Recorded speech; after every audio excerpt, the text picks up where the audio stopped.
Salut la Team Viewers, aujourd'hui on se retrouve pour la critique de Saw 10. Parmi tous ceux que vous pouviez arnaquer, vous avez choisi John Kramer. Alors Saw 10 c'est quoi? C'est le 10e opus de la saga Saw avec en personnage principal John Kramer.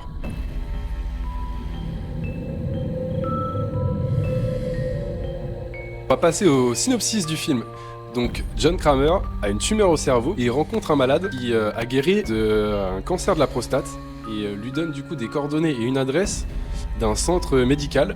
Donc John Kramer y va et à son réveil de son opération, il se rend compte que ce centre médical était un centre médical clandestin qui arnaque plein de gens.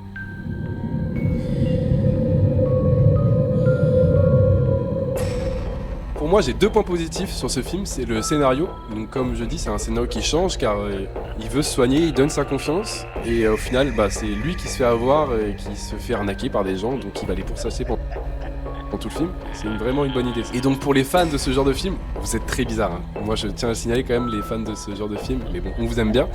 Et c'est très gore et voilà, il y a tout ce qu'il vous faut, des jambes décapitées, des têtes décapitées.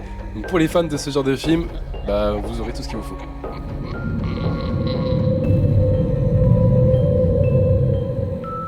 Donc pour les points négatifs de ce film, c'est les facilités scénaristiques, forcément, il y en a beaucoup. Et le personnage a toujours la réponse à tout. Il me fait penser un peu au professeur dans La Casa de Papel, si vous avez la référence, et le mec anticipe tout le temps. Donc bon, voilà, c'est un point négatif pour moi. Et le deuxième, c'est un point négatif assez récurrent maintenant dans le monde du cinéma, c'est l'antagoniste et ses ambitions. Là on est vraiment sur un antagoniste qui veut de l'argent et qui est méchant et bête. Et qui n'a pas de réelles ambitions à part faire du mal aux gens, quoi. Donc en conclusion, pour moi qui suis pas fan de ce genre de film, c'est un bon film, j'ai passé un bon moment. Après voilà, moi le gore ça me dérange un peu, mais pour les fans étranges qui cette saga, vous allez forcément apprécier, je pense, parce que les trois derniers n'étaient pas très appréciés. Mais là, celui-ci remonte la pente, et donc je vous conseille forcément d'aller le voir.